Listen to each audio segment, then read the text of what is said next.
Right, hopefully all of you are busy with assignment 2 now, and in fact nearing completion. I want to talk you through a few of the aspects that you need to consider. I have on the right hand side here, I have a heartbeat signal, and this one is at 150 beats per minute, so it's quite quick. If you apply a Fourier transform view to this, you will see this is the spectrum of that signal. So just analyzing this, you can see there's a low frequency here at about 200 and something odd millihertz, and then there are spikes here, here and here, which is between 1 hertz and 10 hertz. Then there's something here at around 20 hertz, another spike here at something that looks like around 20, 30, 40, 50 hertz, and you have something here at 100 and something here at, let's say, 150-ish. And this all goes down with lots of noise. What you were supposed to do, or what you are supposed to do, is to analyze this signal to try to determine where the heartbeat sits. And if you think about what's going on, the range that you have to cater for is 50 beats per minute up to 150 beats per minute. So if you were to just consider the essential or the fundamental frequencies of that, 50 beats per minute should be more or less equal to 1 hertz. If you look at 150, that should be more or less equal to 2.5 hertz. So you would expect your fundamental frequencies of the heartbeats to sit between there and here. And looking at the 150 beats per minute, this is what sits exactly here. Now that would have, if it was just the signal, you'd have had that type of oscillation. Nice sign, but our heartbeat's actually made up of something that looks like this, the lip dip effect, right? So these are possibly that one as well, what is capturing the essence of the signal. But we just want to do a thresholding effect or a Schmidt trigger on those pulses so we can count them. So whenever it goes past the threshold, we want to count them. So probably this contains sufficient information, and if you want to be careful, you can just include those as well, but probably this is fine. So what you had to do, what you have to do, is filter this whole signal down such that the fundamental frequency and possibly some of the other ones are also captured. And I could have possibly done a bit more here to bring that down. But you can see the other frequencies here are quite small, and the effect that they have is insignificant. It's much less. All right, so let's just think about how you would go about doing that. So the first thing you need to do is you need to choose where are you going to cut this thing off. So where are you going to filter it? So where do you choose the cutoff frequency? Now obviously you need to choose it such that this is still substantial. This must be pretty much suppressed, and then these must be suppressed as well. And as I said last time, if you look at this signal, it has this slow oscillating wave effect. And if you go and calculate, if you work out what that oscillation is, it's probably that low frequency doing that. And then you also have these high spikes going through. That's causing those effects. So if you apply thresholding, as I said, the low frequency is going to cause you to miss some beats, and the high frequency is going to cause you to add a lot of small beats on top of the proper pulses. Right, so you have to choose that frequency there, choose that frequency there, and then either apply a band pass filter or apply a high pass filter and a low pass filter in series to essentially get a band pass. And what you would find is a first order filter is probably insufficient. You probably need a second order or a third order or a fourth order filter to do this. So if we consider just the system that you have to set up, you have the signal coming in, then you have to apply conditioning. And this conditioning is made up of filtering, where the filtering could either have been a band pass filter, or you could have done a low pass and a high pass filter. I did the latter just because I found it a bit easier to design a low pass filter and a high pass filter rather than designing a single bandpass filter, especially if it's second order. Okay, and then after that, your next stage should be amplification. So I don't know if you noticed, but this here was at 60 dB minus. I amplified that so that this sits at minus 10. So you want to do that because if you were to apply the Schmitt trigger, or if you were to apply thresholding, it's really difficult to work with a small signal to apply the thresholding. You would much rather have a nice big signal so that you can apply the thresholding and be careful with, or be sure that you that there are no false triggers. So amplification. You could have built all of this into a single op amp if you wanted to, or a signal op amp circuit. I found it easier to do this in a few rather than just one. Right, so this goes in. After the conditioning, you had to then apply some kind of either thresholding,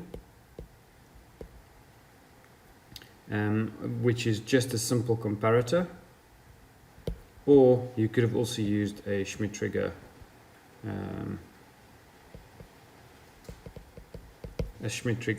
And I don't know if you know what a Schmitt trigger works like, but essentially all it's saying is in order to get a high, you need to pass a certain threshold, and then on the way down, in order to get a low, you need to pass a threshold that's lower than that to get a low again. So it creates a bit of a hysteresis with a deadband effect, so that, for example, if you have noise on top of your signal, it'll wait for it to go past that threshold before it detects a low, and past a certain threshold before it detects a high, and that there is essentially the deadband effect that you have. So you could have either done just a normal comparator with a very clean signal, or you could have gone away and just used a nice Schmitt trigger to do this. I used the filtering and the thresholding solution, but you could have used whatever you wanted to. Right, so after the thresholding, now you have to do, so this is going to check, yes, it's bigger or less, it's smaller. Then you have to do something to stretch those signals to make it greater than 150 milliseconds pulses. And for this, you typically use a one shot. That's what it does. So a one shot says, even though there may be multiple small input signals, I want an output signal that I can control.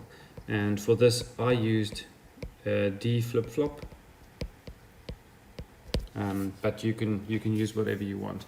And the way that these one shots typically work, they have a different name. It's also called a monostable multi-vibrator. They typically use an RC circuit, and the charge time of the capacitor is used and compared with another signal, and then that drives this changing of the state. So this is more or less what I used to get that circuit going. So there's a few things I want to just quickly mention to you. So this here is a high pass filter in the Salon key configuration. It passes the high frequencies, blocks the low frequencies. So just looking at that, it'll allow everything above a certain threshold to go through, and it will block everything below that frequency, cutoff frequency. So in this state, you just need to remind yourself that this has voltage rails. So in your case, this is at ground. So you need to be careful when you use this filter.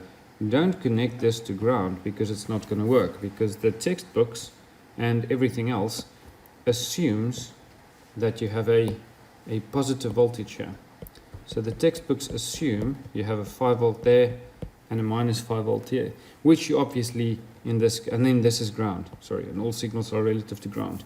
In your case, you obviously don't have that. You have a ground here, so that's a 0 volt, which means that you need to be careful, and you're probably gonna use your virtual ground here, and that'll have an impact on the output voltage. So you can go and investigate what it does, but just mind that you don't do that. What I saw many of you do is to connect this here to ground, and then that to ground as well. And because you've got both of those connected to ground, the signal levels here, come too close to the ground level. And because that happens, this op amp goes awry or goes wrong, and the simulation takes ages. So just mind, don't do that. You want to connect this to virtual ground. And then what I've seen many of you do as well, when you make the virtual ground, don't make many virtual grounds, make one virtual ground. So make a virtual ground that's more or less equal to 2.5 volts. Exactly 2.5 volts is fine. Remember to use a proper op amp voltage follower here, so that the 2.5 volt is unaffected, or that it's not loaded by anything. 5 volts. So you get your virtual ground here. And then the other thing to just mind is, I noticed that, yes, so you can use this virtual ground for each one of your op amps. The other thing that I mentioned was many people would use very low resistances here. So you're not going to manage to get the current requirements. You want to use something very high, 500k, 500k. Use nice and big resistors here for your voltage divider, so that you're absolutely sure there are no issues. By the way, if you feel brave, you can also change this feedback so that you get amplification through this op amp as well. Just be very mindful that in addition to just the gain of the op amp, there's also a Q factor, and if that Q goes too high, then this whole thing goes unstable. There we go. You can go and have a look at this website. It gives a very nice explanation of how this A affects Q, and how you need to be careful to avoid at the cutoff frequency a high gain.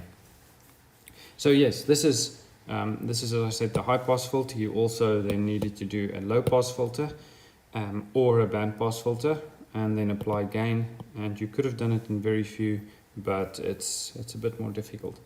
The other thing I wanted to mention is many of you ended up using the TLC2272 device here, but that is not really needed. If you use a proper ground that brings the signal more or less to the middle between 5 volts and 0 volts, such that this is more or less around 2.5 volts, then there's no need to have a rail-to-rail op amp here. You can get by with just using a TL081.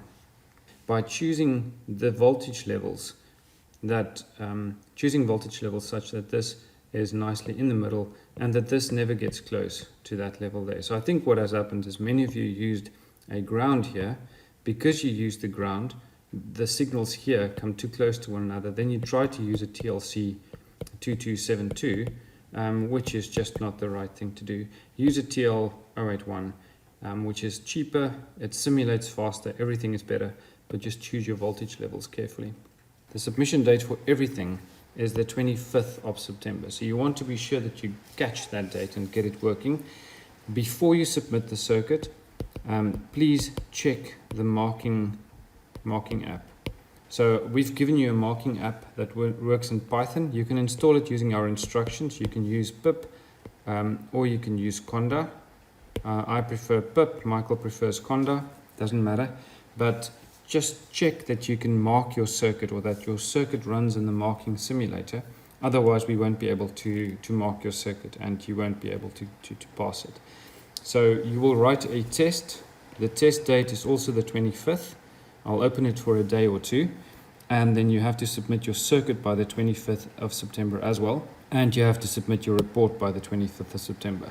So for these reports, the demis will be marking it rather than peer review. What a mess. There's one more thing I want to just quickly mention. I've seen people do this, and then they end up with an inverted signal here. So stimulus goes through this whole thing. What comes out here is inverted. Then I've seen them use an additional op amp just to invert the signal again before they put it through the threshold. Just keep in mind, this threshold has a plus and a minus input. This, if you use the comparator, it has a plus and a minus input. So it really doesn't care whether you check whether a signal is bigger than a threshold or smaller than a threshold. So instead of checking is X greater than Y, you can check is minus X smaller than minus Y. You can just swap the two around here. So you don't have to invert it again. You can just use this comparator differently to get the same effect. So just mind that you don't use too many op amps. The more op amps you use, the more current it will draw, and also the longer it will take to simulate. Right, I think that's a wrap.